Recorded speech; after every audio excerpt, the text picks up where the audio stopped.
안녕하세요. 미주미 연구원 김준영입니다. 10분 안에 살펴보는 오늘 장전 미국 증시 이슈 5장미를 시작하도록 하겠습니다.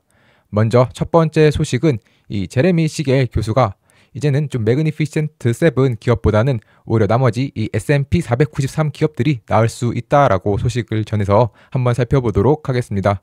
이 시겔 교수는 현재 이렇게 시장이 두 개로 나눠져 있다라고 하며 이 테슬라를 제외한 매그니피션트 7의 이 PER은 기본적으로 30에서 35배로 지금 이어져 있고 나머지 이 S&P 493은 19배 수준인데 자신은 이 PER 같은 경우는 20을 균형점으로 보고 있기 때문에 현재 이 나머지 S&P 493의 19배는 매우 합리적인 수준이고 반대로 이 매그니피션트 7에 대해서는 좀 우려가 있다라고 밝혔습니다. 그렇기 때문에 이제 매그니피션트 7이 지금까지 누려온 인기 계속해서 누려올 수 있을지 좀 확신할 수 없고 다른 부분이 더 나은 성과를 낼 수 있다라고 전하는 것인데요. 따라서 이제 자신은 당분간은 좀 매그니피션트 7에 대한 어떤 투자를 좀 보류하고 반대로 이제 중소형주 그리고 소형주 중에서는 심지어 이 PE가 13배에서 15배 정도로 좀 많이 떨어진 것도 있는데 이 경우에는 높은 성장률을 회사가 보이지 않더라도 충분한 수익을 얻을 수 있기 때문에 자신들은 좀 이 기업들을 위주로 살펴보겠다라고 전했습니다. 이렇게 제레미 시겔 교수 좀 매그니피션트 7에 대해서 약간 좀 부정적으로 발언을 했는데 그러면 이제 계속해서 좀 더 이 매그니피션트 7 힘을 내줘야 될 텐데요. 그렇지만 지금 현재 이 매그니피션트 7 중에 또 주요 종목인 이 테슬라 같은 경우 이 CEO인 일론 머스크가 향후 4개월 동안 좀 도지에 전념하겠다라고 전해서 조금 더 이제 우려가 커지고 있습니다. 이 FBN의 이 찰스 가스파리노가 앞으로 이제 테슬라의 CEO인 일론 머스크가 4개월 동안 이 도지 작업에 좀 전념을 해서 이제 예산 2조 달러를 절감하고 인플레이션을 2%로 낮추는데 지금 도움이 될 거다라고 믿고 있다라고 했다고 전했는데요. 이에 따라서 이제 조금은 우려점이 커지고 있고 하지만 그럼에도 불구하고 역시나 이 기술주 투자의 약간 대부라고도 할 수 있는 이 데나이브스는 그래도 좀 긍정적으로 이 부분을 좀 방어해 주었습니다.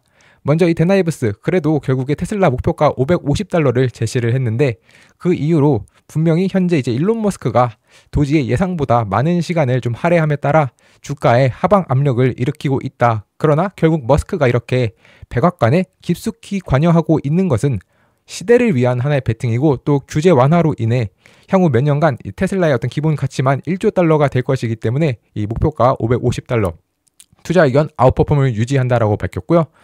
특히나 이제 테슬라가 이제 이렇게 또 일론 머스크가 너무 도지의 일을 해가지고 테슬라에는 일을 하지 않는다라고 하는 의견에 대해서는 지금 테슬라가 이제 2025년 상반기에만 저렴한 대중 브랜드 차량 출시를 준비하고 있고 또 자율주행이나 아니면 옵티머스 관련된 개발 역시도 계속해서 진행이 되고 있으며 또 6월에 예정된 이 FSD 그리고 그 외에도 전기차나 배터리 관련된 주요 제품 출시를 진행하고 있기 때문에 이렇게 도지에만 전념하는 것이 아니라 이렇게 테슬라에도 굉장히 열심히 일하고 있다 믿는다고 밝혔습니다.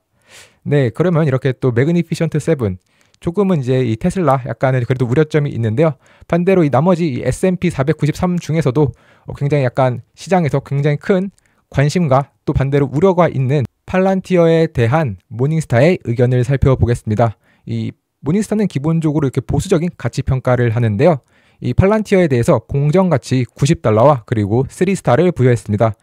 이 모닝스타는 지난 이 팔란티어의 실적에서 특히 이제 미국 상업시장에서의 빠른 성장에 따라 기존 79달러에서 이제 90달러로 이렇게 상향을 했고 그와 동시에 이 팔란티어의 TA임을 2033년까지 1.4조 달러로 보며 특히나 2028년부터 2030년까지 연간 한 40%씩 가파른 성장을 할 것으로 예상했습니다. 다만 이제 좀 경제적인 해자 부문에 대해서는 조금 좁다고 보았는데 그 이후로 이제 향후 만약에 AI 비용이 계속해서 감소하고 또 LLM이 좀 더 사람들이 쉽게 사용할 수 있게 된다면 이제 진입 장벽이 낮아질 수 있기 때문이라고 전했는데요. 하지만 그럼에도 불구하고 이 팔란티어가 가지고 있는 이 온톨로지 프레임워크 그리고 이를 통해 최적화된 의사결정을 촉진하는 이 AI라는 부분 그 자체만으로 봤을 때는 굉장히 좀 차별화된다는 점을 인정하였습니다. 또한 이제 불확실성과 관련해서도 이 모닝스타가 워낙 좀 보수적인 기관이다 보니까 조금 불확실성을 높다고 보았는데요.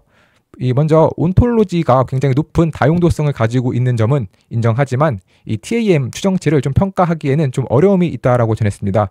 특히나 이 팔란티어는 기본적으로 이 기업의 어떤 시장이 서구권 국가들로 좀 한정될 가능성이 있기 때문에 TAM과 관련돼서 여전히 조금 모닝스타는 우려점을 갖고 있다는 점까지 알아두시면 좋을 것 같습니다. 다음 소식으로는 이 로빈후드 이번에 또 실적 발표를 했는데 좀 굉장히 잘 나와서 한번 살펴보도록 하겠습니다. 먼저 로빈후드 매출, EPS 모두 시장의 예상치를 상회했으며 이 로빈후드 가지고 있는 이 골드 멤버십 골드 구독자도 지금 현재 264만 명 달성을 하면서 YOY 기준으로 이제 86% 상승을 했습니다. 특히나 이번 매출과 관련해서 좀 개별적으로 살펴보면 먼저 이 거래 기반으로 매출은 6억 7,200만 달러를 달성을 했는데 이 중 암호화폐가 700% 상승하며 굉장히 큰 폭의 상승을 이끌었고 그 외에도 옵션 거래 83% 그리고 주식 거래 144% 상승하면서 굉장히 이번 이제 거대한 매출 성장에 큰 영향을 미쳤습니다. 특히 이번 로빈후드는 그 이후에도 이제 방금 말씀드렸던 어떤 뭐 옵션이나 주식 말고도 향후 다양한 이런 금융산업으로의 진출 계획을 발표했는데요. 먼저 이 컨퍼런스 콜에서 향후 대출 상품 제공 계획이 있냐라는 질문이 있었는데 자신은 장기적으로 모든 고객이 모든 금융거래를 로빈후드에서 처리할 수 있도록 하는 것이 목표이기 때문에 현재는 이제 마진이나 아니면 크레딧 카드 대출을 강화하는 데 집중하고 있지만 이후에 좀 다양한 대출 상품을 확대할 계획이다. 그래서 뭐 소액 대출, 뭐 자동차 대출 등도 할 계획이라고 밝혔고 또 이제 스포츠 베팅과 관련해서도 이렇게 질문이 있었습니다. 이와 관련해서 이 로빈후드는 이렇게 예측하는 시장이 금융시장의 미래이고 그렇기 때문에 자신이 작년에 이렇게 대선 거래를 이렇게 예측하도록 하는 이 시장 작년 대선 거래를 도입한 것도 그 이유라고 밝혔습니다. 다만 이제 현재 규제 문제 때문에 이 스포츠 베팅 사업에 대한 진출에 대한 명확한 계획은 없지만 앞으로 이와 관련된 산업에서 주도적인 역할을 희망한다라고 하며 이 스포츠 베팅 산업에도 관심이 있음을 전했고요.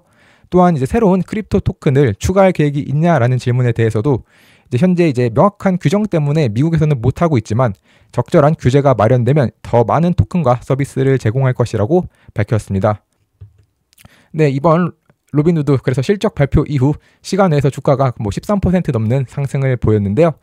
이제 실적 발표하기 전에 이 모건 스탠리와 번스타인은 이미 좀 이렇게 로빈후드를 탑픽으로 선정을 했었습니다. 이제 모건 스탠리의 마이클 사이프리스 같은 경우는 이 트럼프 행정부의 어떤 규제 완화를 고려할 때 이 암호화폐 산업 참여를 강화할 수 있는 어떤 좀 특별한 기회가 있다.